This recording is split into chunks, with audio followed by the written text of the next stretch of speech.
Assalamualaikum warahmatullahi wabarakatuh. Izin memperkenalkan diri, nama Maulidia Aulia Putri dengan NPM 251505131 dari kelas TGA, mata kuliah Geologi Fisik. Di sini saya akan menjelaskan dari hasil PPT yang saya bikin, yaitu judulnya kerusakan akibat gempa bumi berdasarkan Carfax dan Congress 2018. Yang saya diskusikan yaitu apa yang terjadi saat gempa, lalu faktor-faktor yang mempengaruhi tingkat kerusakan, lalu ada jenis-jenis kerusakan yang ditimbulkan, lalu contoh kasus nyata dan dampak jangka panjang dan upaya mengurangi kerusakannya.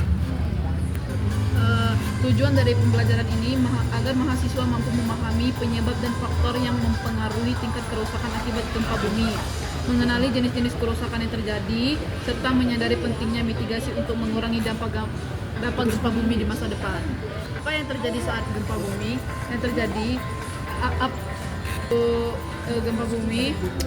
gempa bumi adalah getaran yang terjadi di permukaan bumi akibat pelepasan energi mendadak dari dalam kerak bumi. Energi ini menyebar dalam bentuk gelombang seismik. Ketika gelombang ini mencapai permukaan, mereka dapat menyebabkan kerusakan fisik, kerugian ekonomi, dan lainnya. Faktor-faktor yang mempengaruhi gempa bumi yang menurut Terburg dan Langer ada beberapa faktor. Yang pertama, kekuatan. Yang kedua, jarak dari epicenter.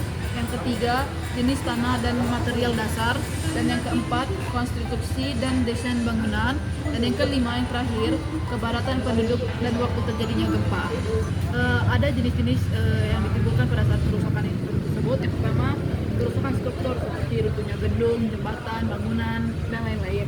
Lalu ada kerusakan non-struktur seperti retakan kecil pada dinding atau pada bagian yang sepertinya tidak terlalu parah. Lalu kerusakan tidak langsung seperti kebakaran besar mengakibatkan tsunami dan bencana lainnya. Contoh kasus nyatanya yaitu gempa Aceh 2004, itu kekuatannya berskala 9,1 MW dan menyebabkan tsunami besar. Lalu ada gempa Turki 2023 yang mana kekuatannya itu 7,8 MW, dan yang ketiga itu gempa Yogyakarta 2006 di mana magnitudonya itu 6,3 MW. Lalu ada upaya untuk pengurangan resiko kerusakan. Yang pertama, membangun bangunan tanah gempa sesuai standar. Misalnya SNI 1726 2009 di Indonesia.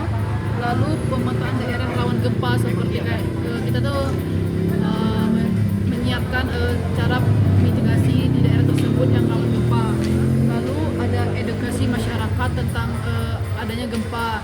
Lalu simulasi dan latihan agar kita terbiasa kalau ada terjadinya gempa.